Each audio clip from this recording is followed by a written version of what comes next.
on this July 20th, 1969. It's one small step for man, one giant leap for mankind.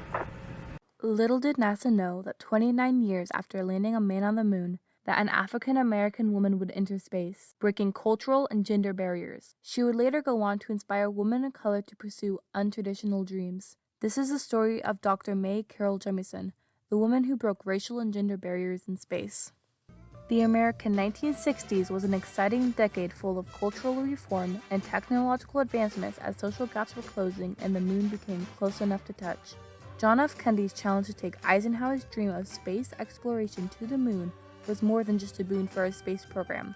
It was a gauntlet drop before the Russians as the Cold War smoldered. And the duality of Malcolm X and Martin Luther King Jr. galvanized and polarized our country's progress out of segregation and into a new era of hope for all Americans to be one day seen as valuable in the eyes of society.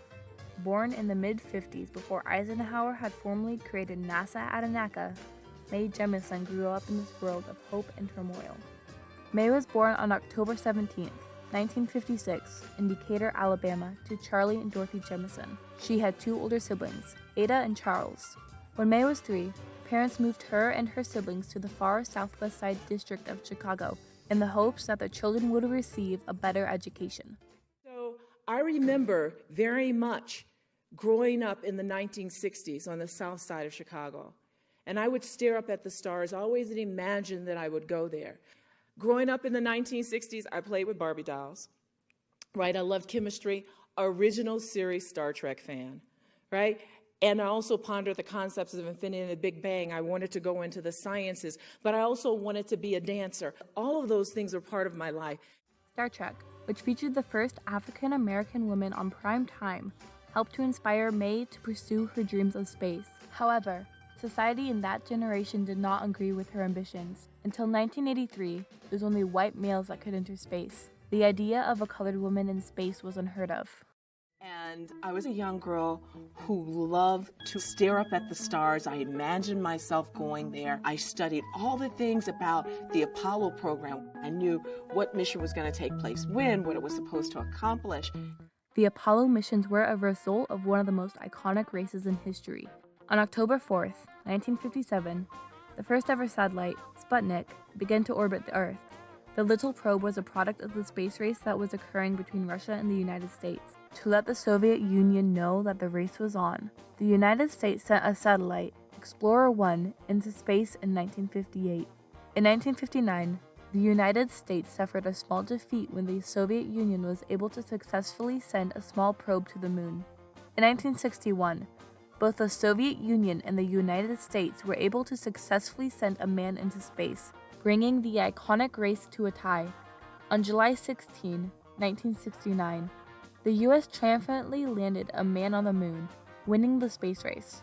The space race broke many technological boundaries. These advancements made a way for Mae, making it possible for her to one day enter space. Paralleling the space race, the civil rights movement was at its prime during the 1960s.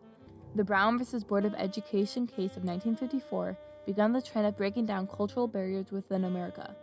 Malcolm X and Martin Luther King Jr. inspired millions of Americans to fight for the hope that one day all men will be seen as equal. This led to the Civil Rights Act of 1964 and the Voting Rights Act of 1965 being passed, allowing people of color within America rights and privileges that they were once not permitted. These events broke barriers and brought a wave of social change that eventually allowed for Mae to enter space. Expectations. What could a little girl on the south side of Chicago expect to do in the 1960s in science, be a nurse? But that's not where I was going. I was very interested in science because of that exploration and creativity. And so that's one of the things I went ahead and did that. In 1973, at the age of 16, Mae graduated with honors from Morgan Park High School. It was there that she discovered she wanted to study biomedical engineering.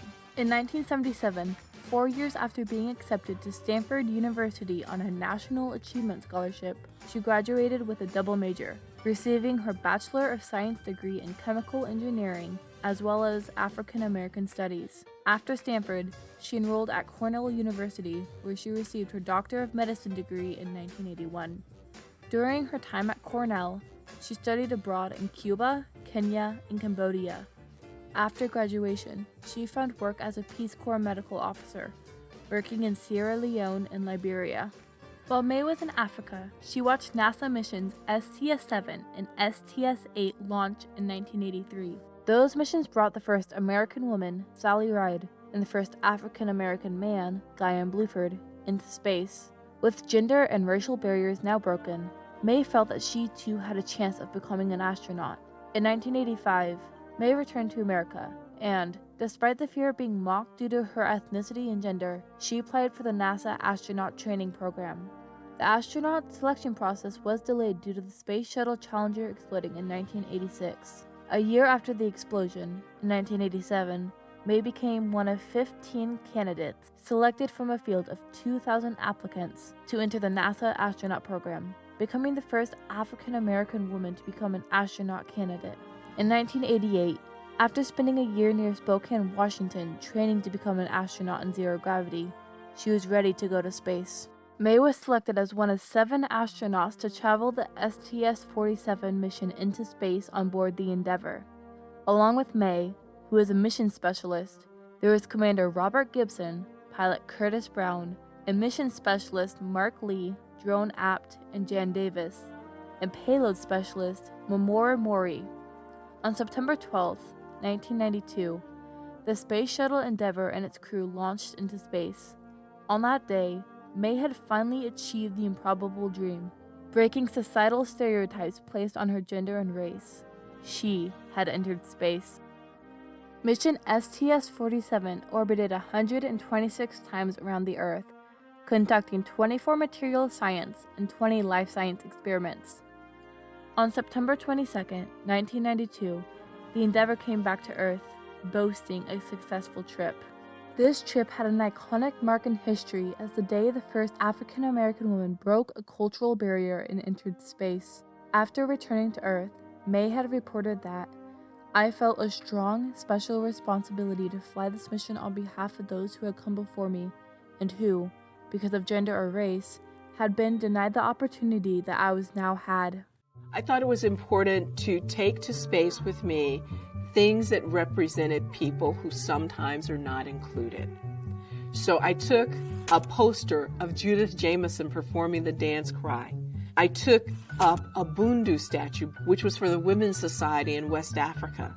I took up a flag for the Alpha Kappa Alpha sorority, the oldest African American women's sorority in the United States, because they hadn't been included, and I thought that was an important thing to do. She had made it a point to bring objects from different cultures into space to remind all that space was for everyone.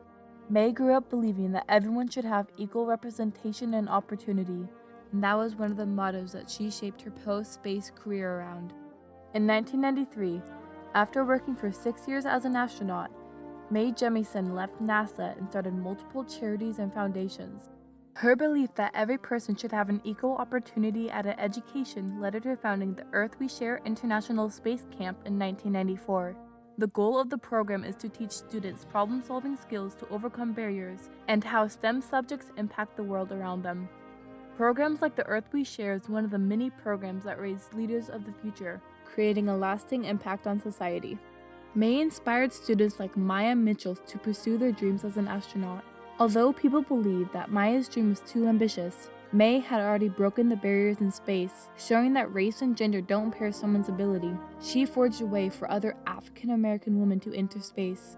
As of 2018, there have been 4 other African American female astronauts whose flights would have been more difficult if it was not for May. Due to breaking down barriers, May has become a role model for others, encouraging people, especially those of color, to break stereotypes placed on them in order to pursue their dreams. Currently, May is leading the 100-year Starship program. The goal of the program is to break current technological barriers in order to make interstellar travel possible within the next 100 years. May was born into a society where it was unexpected for a woman of color to become an astronaut. She broke those boundaries by becoming the first African American woman in space. She forged a way for women of color, making it possible for future generations to pursue STEM careers. Mae Jemison is an extraordinary woman who broke cultural and gender barriers, making a way for all.